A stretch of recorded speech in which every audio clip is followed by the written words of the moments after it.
Peter Dutton promises another referendum on recognition if the Voice fails to get up and the coalition is elected, as the Yes campaign looks to an iconic anthem to promote its message. Authorities investigate a video posted to social media following a horror hit-and-run crash that killed two siblings in Sydney's southwest. A man who repeatedly struck a police officer with a bat during a COVID lockdown ordered to pay $75,000 in compensation. And in sport, Collingwood young gun Nick Dacos' possibility to return from a knee injury for the Pies AFL qualifying final clash against the Demons.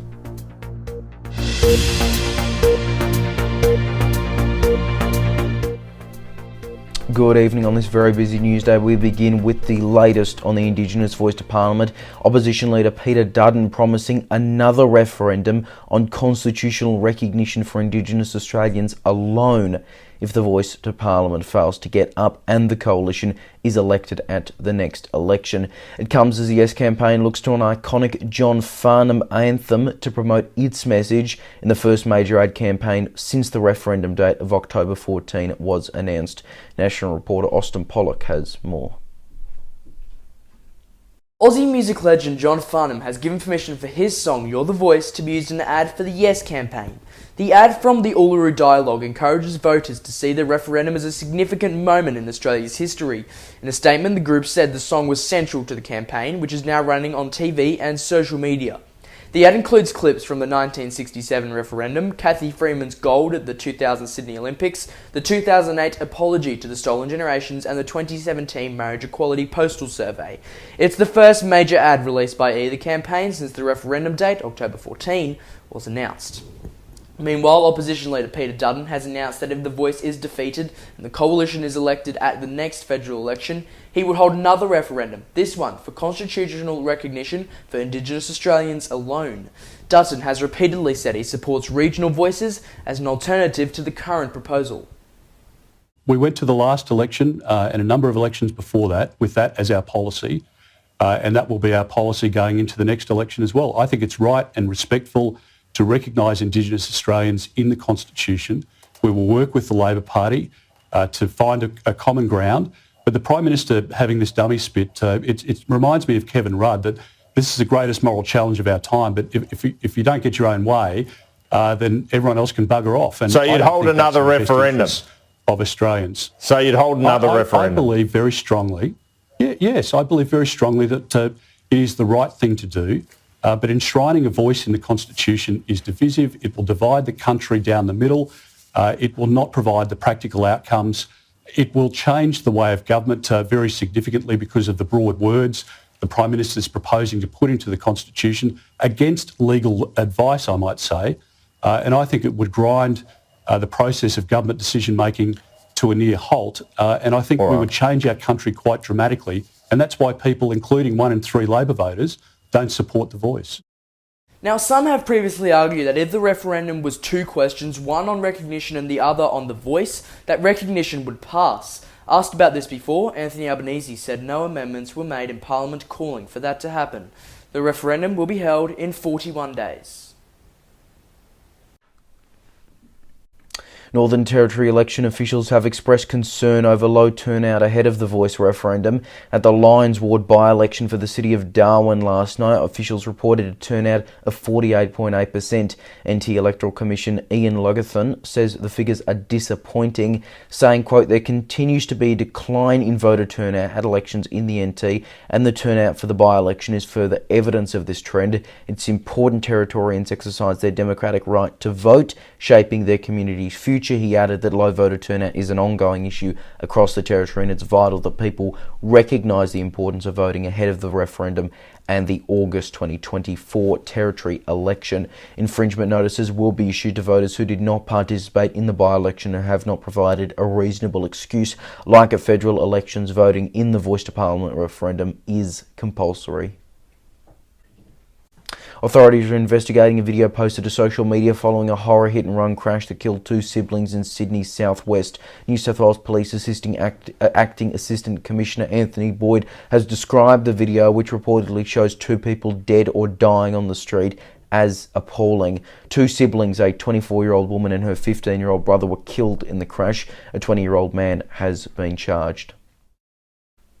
A former AFL and NRL rookie has been arrested in Melbourne after a local footy player was allegedly assaulted following a semi-final win. It's been reported by the Herald Sun that a Hawthorn AFC player was coward punched after a win over Elsternwick AFC in Division 3 of the Victorian Amateur Football Association. Code Sports reports that the 27-year-old arrested in East Malvern was Shem Tatpu, a former Hawthorn rookie in the AFL, who was later a rookie for the Melbourne Storm in the NRL and also played for Frankston, the VFL. The player was allegedly assaulted but was checked at the scene and did not need to be taken to hospital, while Elsternwick confirmed none of their members or players were involved.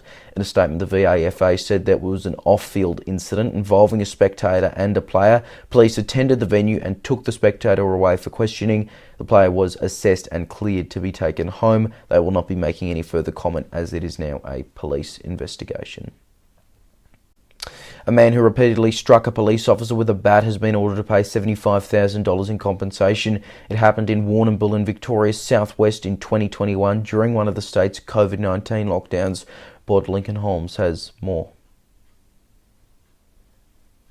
Back in October 2021, two officers in Victoria's southwest were speaking to a teenage boy not wearing a mask during one of the state's COVID-19 lockdowns. The boy refused to share his personal details and contacted 50-year-old Stephen John Cleary through a walkie-talkie, who arrived at the scene armed with a metal baseball bat.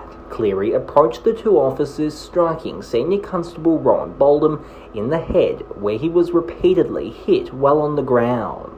Now, Cleary has been ordered to pay $75,000 in compensation to Boldham, who now lives with ongoing pain as a result of the attack, and said during sentencing that he feared he would be killed. Cleary was last year sentenced to 3 years and 2 months jail with a non-parole period of 1 year and 10 months.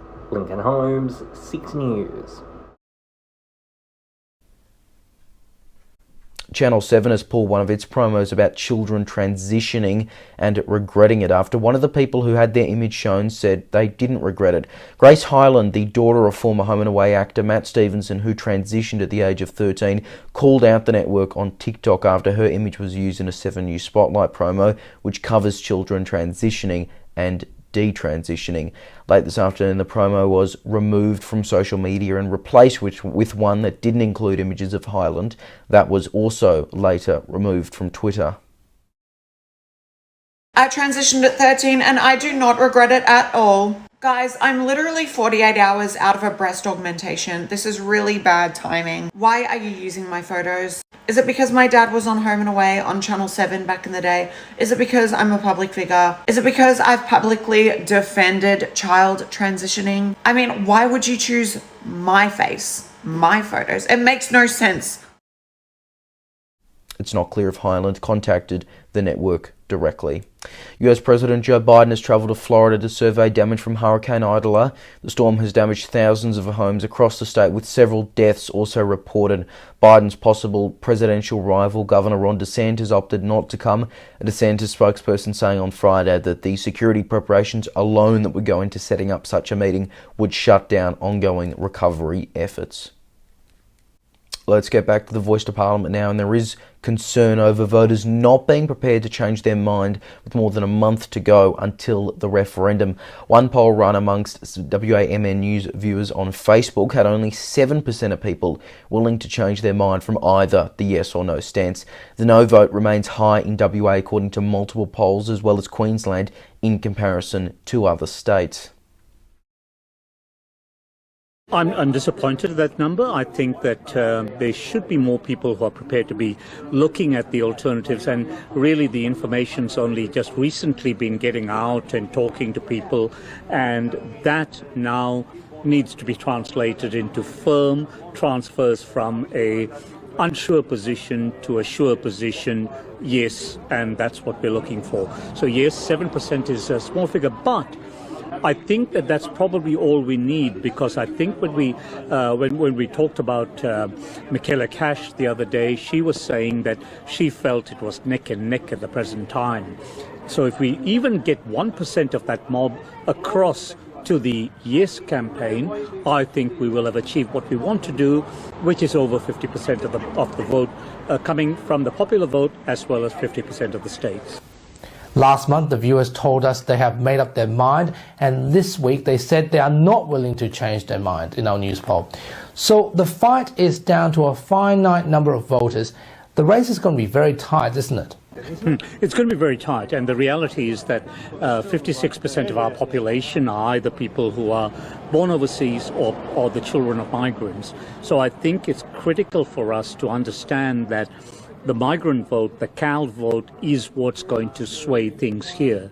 So we really need to get hold of as many of the multicultural communities as we can and really encourage them to start looking at whether they can change their votes and what it is that they need to get by way of information for them to be convinced either to go to the yes or the no campaign, preferably in our case, of course, going to the yes campaign, because we're very much in favour of a yes vote. And finally, your response interview against Warren Mundine has triggered a lot of response. What do you have to say to our viewers? Look, all I can say is that, keep it coming, because if they're talking to me and they're responding to some of the things that I'm talking about, well, at least they're watching what I'm saying, and therefore it might convert some of them. I'm happy with that.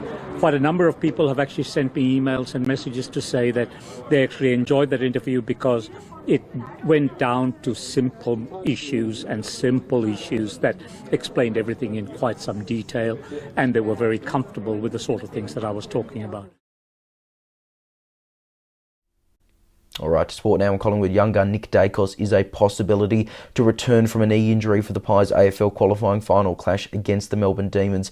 Dacos was seen completing several run-throughs at an open training session this morning, 1 month after his injury and the Pies lost to Hawthorn in round 21. It's understood he will return in either week 2 or week 3 of the finals, depending on how Collingwood goes against Melbourne on Thursday night in the first qualifying final at the MCG. However, his brother Josh Dacos has hinted that Nick may play, saying Nick was just meant to be jogging but picked up his sprint to show he might be right for Thursday. In the Victorian Football League now, and Werribee have inched one game closer to the first grand final since 2005. The Tigers defeated Box Hill by 20 points in the qualifying final at home. The club has only ever won a single Division 1 seniors premiership. Back in 1993, have been runners-up 3 times since then, in 1998, 2001 and 2005. The club has been a standalone side since North Melbourne ended their reserves affiliation agreement back in 2018. Gold Coast are also through to the prelims after a win over the Brisbane, with Collingwood and Casey both eliminated. Coming up on 6 News, of course, this week we've got that special which includes a number of people talking about the VFL, its future, and some of those standalone clubs as well. One of those people is former Coburg Premiership player and coach Phil Cleary. He spoke to 6 News about his thoughts on the current state of the league and what can be done to help clubs like his, and also the Preston Bullets and the Frankston Football Club, all of which have struggled throughout the season in what is now a 21-team competition. They have made it a national comp. It is unequal because they have these AFL sides. Of course, they are fully professional, multi-million-dollar AFL sides. Now what we've got, a bizarre addition to the conundrum, is a cluster of old VFA teams, Williamstown, Port Melbourne, Werribee not so old, that are feasting on gaming machines, and they are now so superior to Coburg Preston, which is the Northern Bull Ants, but they're never really going to be successful again because they are struggling to compete with the AFL sides as I see it. They might make it to finals, but the chances of them succeeding are diminishing. So the competition is hopeless, and the inequality in the competition is going to have the AFL clubs complaining, as they already are. They'll be now saying, we can't play against the likes of the Northern Bull Ants. There's no competition. So what does that mean? Those old sides are up for the jump. The AFL clubs walked away from alignments because they wanted to manage their players themselves. But they wanted total autonomy over the sports science regime and the training regime and the skilling up of their players. So that possibility, I think, is virtually gone. There's some remnants of it, the Box Hill Hawks, for example. But another factor there is that once you have an alignment, say Coburg as it was aligned with the Tigers, sure, it sustained Coburg for a period of time, but at great cost. Coburg lost its connection with the community. You can't have a Coburg side playing in Merribeck and connected to that community and embracing that community and calling itself the Tigers or being connected to Richmond. The minute you do that, local people disappear. Now, people could say, oh, well, you didn't have many supporters previously because they fell away. There's an element of truth in that. But if Coburg is to flourish as a community club, it has to be Coburg, because that's what will draw people to it, because people out in Coburg will be conflicted around their team. Some will be Carlton supporters, some will be Richmond, some will be North Melbourne, some will be Collingwood, some will be Essendon. They are not going to embrace a Coburg Tigers, for example. So those models are full of contradictions and create an invidious situation for the standalone clubs. So the only way for these clubs to survive is with financial support by the AFL, but on the premise that that financial support will benefit the AFL industry by way of those various premises I put before about sustaining the game, players getting a second chance, being a vehicle for social engagement in important ways. That was Phil Cleary there, former Coburg Premiership player and coach. Of course, if you want to see more on that, check out the 6 News YouTube channel right now. Subscribe to us. It is, of course, free, youtube.com/@SIXNewsAU. Changing pace now. Now here's Ivan and Melly with a look at what's making news right now on WAMN News. Thank you, Leo. Tonight on WAMN News, the Yes campaign unveils its secret weapon in WA as the referendum battle heats up following the Prime Minister's kickoff, a WAMN News exclusive. Also tonight, a push for holistic refugee family reunion visas amidst the ongoing migration backlog. We can do better. Domestic violence victims and families engage in crisis talks as the government acknowledges the need for change. What's next for the First Nations land heritage laws after the legislative backflip? Plus, Dr. Andrew Miller's comment. Join us tonight on the WAMN News Facebook page and YouTube channel. Alright, a reminder of the top stories we are following on 6 News this hour, and Peter Dutton has promised another referendum on constitutional recognition for Indigenous people alone if the Voice fails to get up and the coalition is elected at the next election. It comes as the Yes campaign looks to an iconic John Farnham anthem to promote its message in what is the first major campaign ad since the referendum date of October 14 was announced.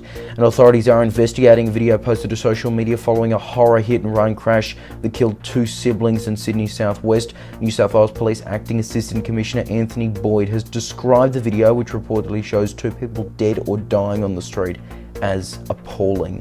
And that is 6 News for this hour. There is more news 24/7 on our website, 6newsau.com, and on social media. Just search 6NewsAU to find us. More news coverage continues right after this. For now, though, I'm Leonardo Puglisi. Thanks for your company. Good night.